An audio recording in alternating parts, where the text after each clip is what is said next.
Hey everybody, how's it going? This is Max with BuzzTox here, and I'm back with another Game of Thrones Season 8 news video.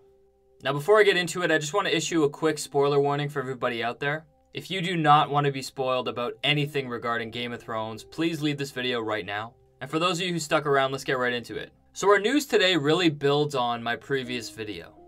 We learned that Winterfell was going to be laid under siege or under attack in episode 3. We saw a set piece that took place at night, with soldiers that seemed to be dressed in some type of armor, which made me conclude that this was maybe the Golden Company or Cersei's Lannister soldiers. These people were not dressed up to look like whites. And we also heard them chanting, almost like they were trying to break down the doors of Winterfell. But now some additional information has come forward, giving us even further details on what's going to happen with Winterfell in Game of Thrones Season 8. And firstly, it's about the importance of the scene. This action set piece or siege is going to have 400 to 500 extras. To put that into context, that is equivalent to Battle of the Bastards and the loot train ambush from Spoils of War. So this action set piece is going to have just as many extras as the 2 staple action episodes of Game of Thrones. So this is going to be a very big episode. But the most important piece of information is that we know how it ends. A video was leaked today that shows Winterfell completely engulfed in flames. And this completely confirms what I felt like would happen. It only makes sense for Winterfell to fall, and then all of our characters will have to retreat south. I just want to tell you guys that in this video, the flames are normal. But in post-production, they can still edit these to look blue or green. So it's not a guarantee that these are just regular flames. But also, I want to draw attention to the color of the flame. Sure, the flames look normal, but that doesn't mean that they won't change it in post-production. In post, they can change the color of these flames from red to blue to green. So we really can't guarantee how Winterfell got caught on fire. But I will give you some conclusions. First of all, if the flames are red, this can only be done by Daenerys and her dragons, because there is no way that an average flame would spread throughout Winterfell this prominently. It would have to be done by a dragon. And it would have to take a lot for Daenerys to use Drogon and Rhaegal to burn down Winterfell. Maybe the Golden Company or the Lannisters overran it and they were defeated. Or maybe the Night King and his army came into Winterfell. I just want to say that that is very, very unlikely, and it doesn't make any sense plot-wise. The second option is that the flames are green, and this is done by wildfire. We know that Cersei has used wildfire before to defeat her enemies. And if she has some remaining supplies, she may use them on Winterfell, on her enemies. We know that either Lannister or Golden Company men are going to be there.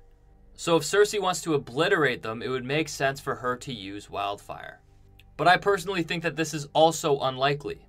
And if Cersei had a cache of wildfire, she would use them in the streets of King's Landing to prepare for a battle. We may see some Lannister and Golden Company men at Winterfell, but that doesn't mean that that's all of her force. I believe that Cersei would have the majority of her men still back at King's Landing with her. But now the most likely scenario, I think that this is blue flame. I think that the Night King on the back of Viserion burned down Winterfell. And this makes sense with the plot the most. When Winterfell's being laid under siege or attack by Cersei's men, it would make sense for them to be overwhelmed by an external force, the Night King coming when they least expect it, and laying both of them and Winterfell under attack. And that's why I feel like this scene will be chaotic and people will have to escape Winterfell from the threat of the Night King. But that takes me into my prediction and what I personally think will happen. I'm going to be releasing episodic predictions, and this is taking a very long time, but this is a snippet from it. But I think that when Winterfell falls, the majority of the characters that we know will not be there. They will be fleeing south from the Night King, either going to White Harbor to Dragonstone or going completely south down the King's Road. And I don't think Daenerys will be there either. I think that she will be approaching Cersei to defeat her once and for all. But I think we will lose people at Winterfell in this episode. I think the Night's Watch are going to flee from the wall and come back to Winterfell. And they're going to be the shield that guards the realms of men. We're going to see Dolorous Edd, potentially some of the wildlings, and maybe a couple staple characters, including Jon Snow, will be there fighting off the Night King. And I think all these characters will die, but Jon will escape on the back of Rhaegal, and I think that could be an introduction to him being a dragon rider. Because in my mind, there is no other reason to explain how all of our characters at Winterfell will survive. If they're being attacked by Cersei and the Night King and Winterfell gets burned to the ground, there's no room for any of our characters to survive, unless the majority of them already escaped and Jon is able to escape on the back of a dragon. But anyways, that is it for me, everybody. Please let me know what you think in the comment section down below. Let me know if you agree or disagree with my predictions. I just want to say that I'm going to be pushing out these predictions very soon. They're taking me a very long time, so I apologize. But anyways, see you guys later.